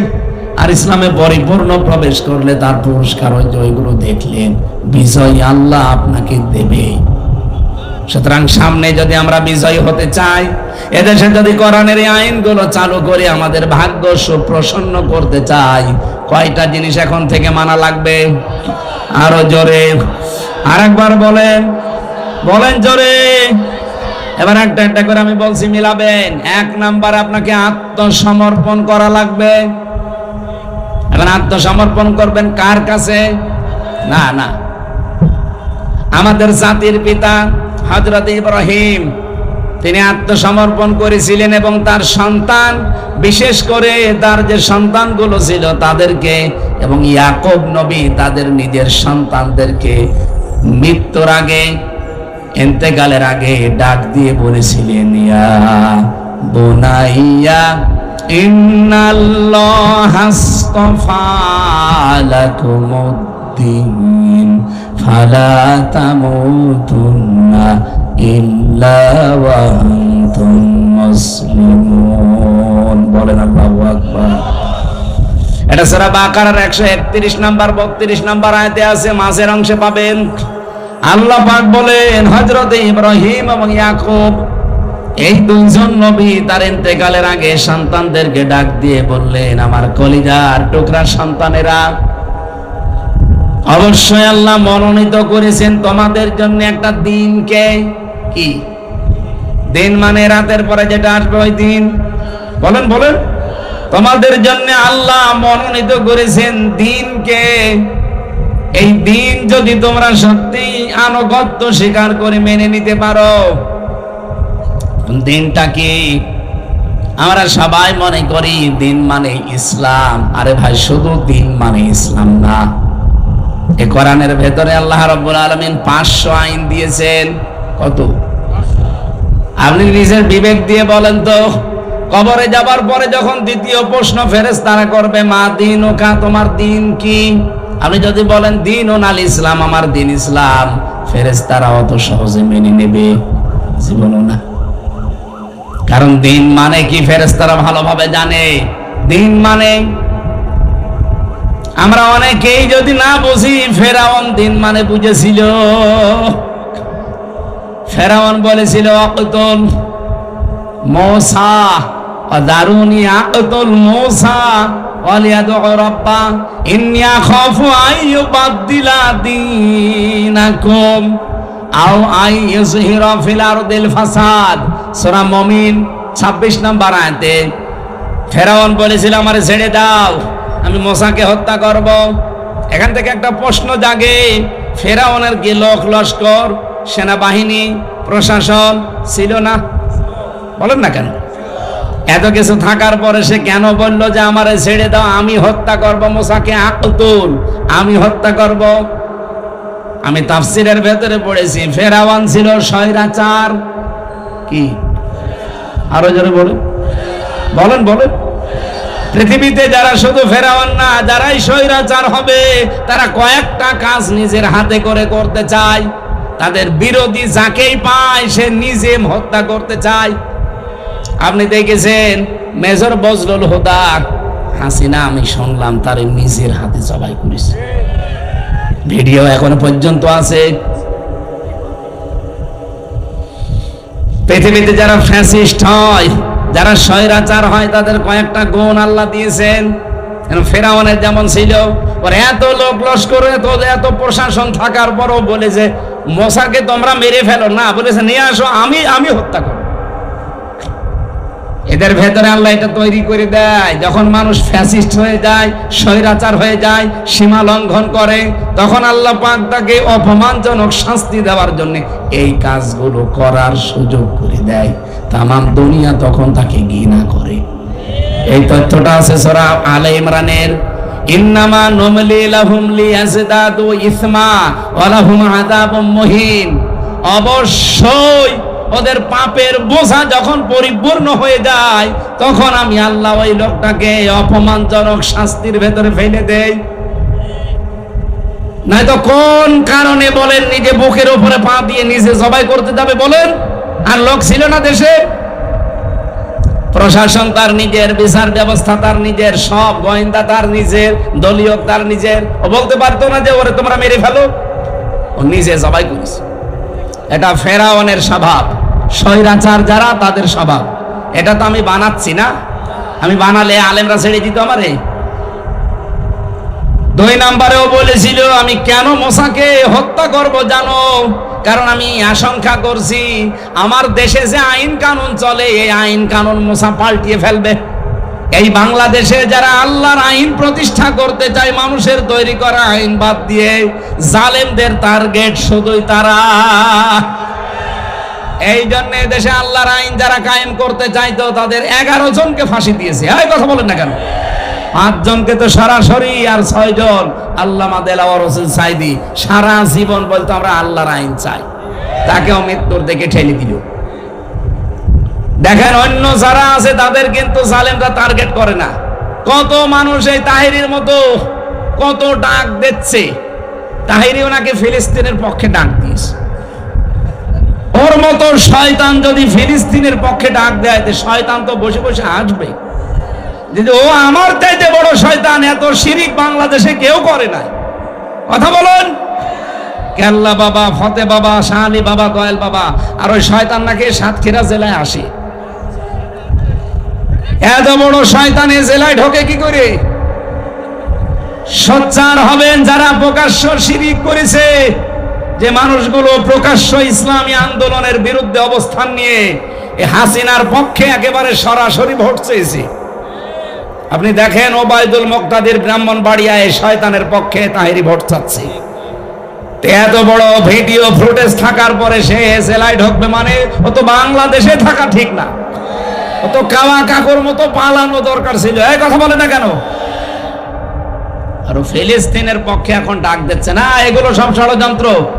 দেখবেন আওয়ামী লীগের লোকজন দিয়ে যা টাকা পয়সা কামিয়েছে এগুলো তাদের কাছ থেকে নিয়ে একটা বিশৃঙ্খলা তৈরি করার চেষ্টা করবে। গোপন খবর তো আমরা জানি, নাই তো 12 এপ্রিল সারা বাংলাদেশের সব দলমত এক হয়ে গেল, ওই শয়তানরা আসে নাই। কথা বলুন, জামাত বিএনপি জাতীয় পার্টি কি সব এক হয়ে গিয়েছিল না? বাংলাদেশে শুধু মনে হয় কয়েকটা যারা মানুষ নামে কলঙ্ক তারা বাদ দিয়ে সব এসেছিল। আর ওই শয়তানরা বলছে না আমরা ওদের সাথে নেই, আমরা আলাদা। বিশ্ব ওই দিন একটা চমক দেখলো আর ওরা বলছে আমরা আলাদা। এই এখন একটা বিশৃঙ্খলা তৈরি করার জন্য ওদের তো টাকা পয়সার অভাব নেই, মারিং কাটিং করা টাকা, ওইগুলো এখন হালাল করবে।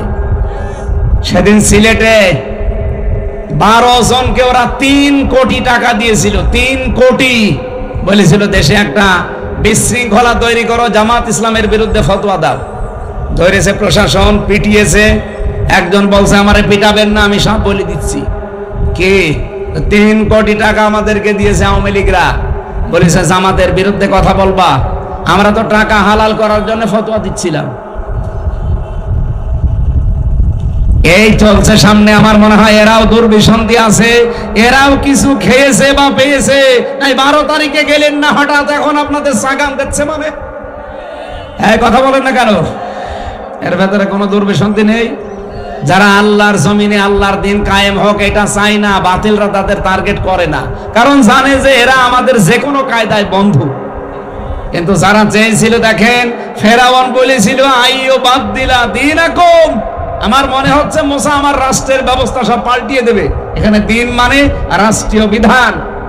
তাহলে আপনি আত্মসমর্পণ করতে চাইলে রাষ্ট্রীয় বিধান যেটা আছে এখন, যেটা আছে এর সামনে আত্মসমর্পণ করলে ঈমান আমল থাকবে।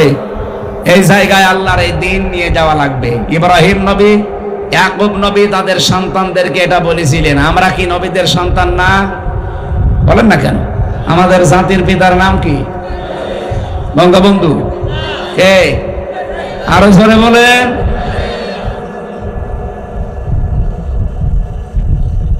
এমনকি বঙ্গবন্ধু এই শব্দটাও চিন্তায় হয়ে গেছে। আপনি দেখেন ইতিহাস পড়ি, এই ভারতবর্ষ একজন মুসলিমের নাম বঙ্গবন্ধু উপাধি দেওয়া হয়েছিল প্রায় 1200। আমি এই যে ইতিহাসটা পড়ছিলাম আসার সময়, তারিখটা আমার মনে নাই। বঙ্গবন্ধুকে দিয়েছে তোফায়েল আহমেদ। এরও প্রায় অন্তত 60-70 বছর আগে আল্লাহর এক মুসলিম বান্দা এই ভারতবর্ষ যারা শাসন করেছিল তাদের ভেতরে একজন, তারে বঙ্গবন্ধু উপাধি দিয়েছিল এই বঙ্গের লোকেরা। সেইটা ছিনতাই করে ইনার নামে লাগিয়ে দিয়েছে। আমি যদি বানিয়ে বলি তাহলে ইতিহাস ভুল। আমি তো আর বানিয়ে না, আমি পড়ে বলছি। তারিখটা আমার মনে আসতেছে না, আমি আসার সময় দেখছিলাম। তাহলে ছিনতাই হয়েছে একটা দুইটা জিনিস না, এদেশের বহু জিনিস ছিনতাই হয়ে গেছে। এখনো অনেক জিনিস ছিনতাই হওয়ার পথে। আমার মনে হয় এই সমস্ত কথা আপনাদের সামনে বলা আপনারা বুঝবেন না। বাস্তবতা এখন চলছে যেটা, আমাদের জাতির পিতা পৃথিবীর কোন মানুষকে আমরা মানি না, মানি ইব্রাহিম আলাইহিস সালামকে। উনি ইন্তেকালের আগে আমরা যেহেতু তার সন্তান, এই জন্য লাকুমুদ্দিন কম শব্দ আছে, যে তোমাদের সবাইকে আমার আল্লাহ মনোনীত করেছে একটা দিনের জন্য, তার নাম ইসলাম। বলেন বলেন, ওই যে সালমন সেলমন যাই বলেন, ফালা তামুতুন্না, মরবানা ইল্লা ওয়া আনতুম মুসলিমুন, যতক্ষণ মুসলমান না হতে পারো। সুতরাং আপনি যদি ইসলামে প্রবেশ করতে চান পরিপূর্ণভাবে আত্মসমর্পণ করা লাগবে আল্লাহর দ্বীনের সামনে। কিসের সামনে? 2 নম্বরে আপনার ইখলাস তৈরি করা লাগবে প্রত্যেকটা কাজে। লোক দেখানো কাজ বাদ দেন। এদেশে একামতে দ্বীনের আন্দোলন অনেক মানুষ এখন যুক্ত হচ্ছে, অনেককে আমরা দেখতে পাচ্ছি। তাদের ভেতরেও রিয়া, লোক দেখানো, মানুষ দেখানোর কাজ কারবার না। আমাদের পূর্বপুরুষ যারা, আমাদের আকাবির আমরা যাদেরকে মনে করি সাহাবায়ে কেরাম, বিশেষ করে আমাদের যারা জীবন দিয়ে গেল ইসলামের জন্য, এই মানুষগুলো কোনো দিন আপনি পাবেন না লোক দেখানো কাজ করিস। সাবেক আমিরে জামাত নাম হচ্ছে মকবুল আহমেদ, ফেনীতে বাড়ি। কি সাধারণ জীবন যাপন করতে দেখেছেন আপনি তার। এখনকার যিনি আমিরে জামাত ডাক্তার শফিকুর রহমান, উনি একটা দামি জামা ওনাকে উপহার দিয়েছিল, জামাটাও নেয়নি, সঙ্গে সঙ্গে জামাটা একজন গরিব মানুষকে দিয়ে দিয়েছে। এত বড় বিশাল একটা দল বাংলাদেশ জামাত ইসলামী, তার আমির সারা বাংলাদেশের তিনি, অথচ ঢাকাতে তার কোনো বাড়ি নেই, ফ্ল্যাট নেই, ছেলের ভাড়া করা বাড়িতে থাকতো। চিন্তা করতে পারেন, একটা মেম্বারের তাই ঢাকায় ফ্ল্যাট হয়ে যায়, আর সারা বাংলাদেশের চেয়ে এত বড় একটা দলের আমির। মানুষ লোক খুঁজে পায় না, আমি তো এদেরকে চোখে আঙ্গুল দিয়ে দেখাবো। আপনি যে লোক খুঁজে পান না বলেন, আপনাকে চোখে আঙ্গুল দিয়ে দেখানো লাগবে? সাতক্ষীরা তো জ্বলন্ত প্রমাণ। আমি নিজে সাক্ষী ভাই, আমি নিজে আমার নিজের টাকা একবার 60,000, একবার 10,000, আর একবার 15,000, এই টাকা আমি নিজে আমিরে জামাতকে বললাম যে আপনি খরচ করবেন। সঙ্গে সঙ্গে আল্লাহর বান্দা নিয়ে পাশে যে ছিল দলীয় লোক, তাদেরকে দিয়ে বলল যে দলের জন্য কাজে লাগান। আমি দিলাম হাদিয়া যে আপনার পারিবারিক জীবনে এবং ব্যক্তিগত জীবনে খরচ করবেন। 3 বার দিলাম, লোকটা 3 বারই দিয়ে দিল দলীয় মানুষকে, বললে ওদেরকে সব খরচ করে দেন। এ ছাতা এরপর থেকে আমি আর দিই না। বলেন তো, এত কষ্ট করে করে টাকা জমাই ওনার দিই, হাদিয়া নেন, দেওয়াও সুন্নত, নেওয়াও সুন্নত, কারণ ওনার কাছে গেলে উনিও হাদিয়া দেয়। 3 বারে আল্লাহর মান্দা 3 বারে দিয়ে দিই। এজন্য আজকের হাদিস পড়ছিলাম আসার সময়, যারা দুনিয়া বিমুখ হয়ে যায় তাদেরকে সূক্ষ্ম সূক্ষ্ম কিছু জ্ঞান আমার আল্লাহ নিজের পক্ষ থেকে দান করে। দেখেন উনি কত কঠিন কঠিন প্রশ্নের জবাব দেয়। এই আগস্টের 5 তারিখের পর থেকে অনেক সাংবাদিক এমন কড়া প্রশ্ন করেছিল যে জামাত ইসলামী বাংলাদেশ, ইসলামী ছাত্র শিবির, ইসলামী ছাত্রী সংস্থা এত ভালো আপনারা বলেন, তাহলে এতদিন পর্যন্ত তারা রাষ্ট্রীয় ক্ষমতায় যেতে পারে না, মানুষ তাদেরকে চায় না কেন? উনি জবাব দিয়েছিলেন, মুয়াজ্জিন আযান দেয়, সবাই নামাজে আসে। আপনি জীবনে এই জবাব শুনেছেন কোনোদিন? দুনিয়া ত্যাগী যারা হয়ে যায় তাদের মুখ দিয়ে আল্লাহ এমন কথা বের করে দেয় পৃথিবী এর আগে কোনোদিন শুনে নাই। বলেছিল যে মুয়াজ্জিন তো ভালোর জন্যই আযান দেয়, হাইয়া আলাস সালাহ, হাইয়া আলাল ফালাহ, ভালোর দিকে আসো, কল্যাণের দিকে আসো, নামাজের দিকে আসো। সবাই আওয়াজ শুনে আসে। বলেন বলেন, এমনও মসজিদ আছে বাংলাদেশে শুধু ইমাম সাহেব আর মুয়াজ্জিন, তাছাড়া কেউ নেই। এরকম জায়গা নেই? কিন্তু মুয়াজ্জিনকে শুধু ইমাম আর মুয়াজ্জিনের জন্য আযান দিয়েছে। এলাকায় হাজার হাজার মানুষ আসবে, এত বড় মসজিদ, কেউ আসে না। এখন দোষ কি মুয়াজ্জিনের না এলাকার লোকের? এই 54 বছর তো আমরা চেষ্টা চালাচ্ছি এইটা কায়েম করার জন্য। কোনদিন কি আমরা বলেছি যে আমার বাবার নাম রিয়াজউদ্দিন, কুষ্টিয়ায় বাড়ি আমার দাদার নাম জাহান আলী, আমার বাবা আর দাদার আইন আমরা প্রতিষ্ঠা করতে চাই, আপনারা আমাকে রায় দেন? বলেছি? আপনারা তো তাই বলেন যে আমি আমার স্বামীরটা চাই, কেউ বলে আমি আমার বাবারটা চাই। আপনাদেরকে এই পাগলা কুত্তায় কামড় দিয়েছে? যারা বলে আল্লাহর আইন আমরা এই দেশে প্রতিষ্ঠা করতে চাই, মন থেকে বলে, এই জন্য আমরা ইখলাস দিয়ে পরিপূর্ণ হতে চাই। ওমা উমিরু ইল্লা লিয়াবুদুল্লাহ মুখলিসিনা লাহুদ্দিন। 3 নম্বরে যখন দেখবেন আপনার চরিত্র উন্নত, কি বললাম? আর আমাদের চরিত্র এমন, খালি টিন পাওয়া যায়।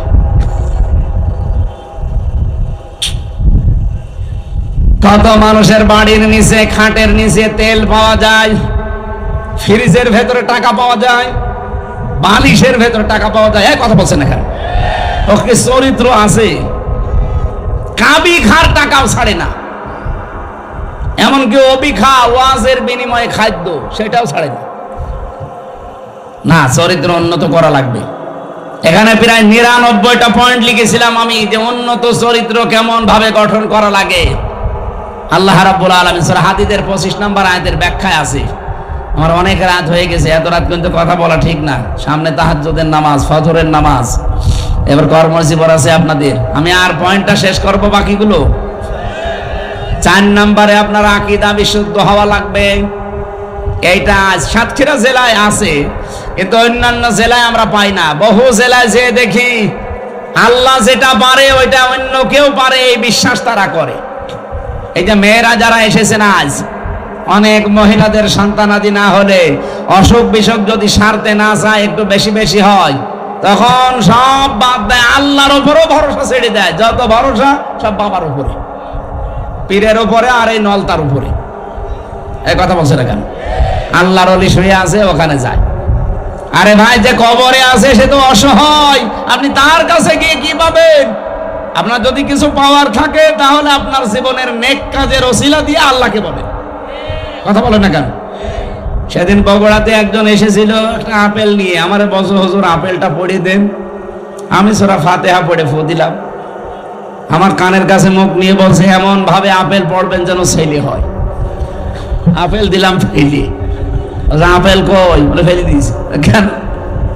আরে ভাই, আপেল পড়ে যদি ছেলে হইতো, আমার ম্যাডামের 3টা মেয়ে হইতো না?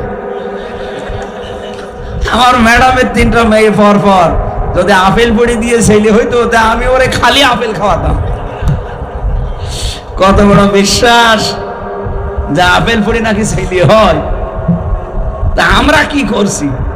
আপেল পড়ে যদি ছেলে হয়, তা আমরা কি করছি? আমাদের কোনো কাজ নেই, আমরা কি রোবট? আকীদা সাফ করা লাগবে। আবার বলছি, আল্লাহ যেটা পারে ওইটা অন্য কেউ, আবার বলেন, আল্লাহ যেটা পারে ওইটা অন্য কেউ। আইন তৈরি করতে পারে কে? অন্য কেউ।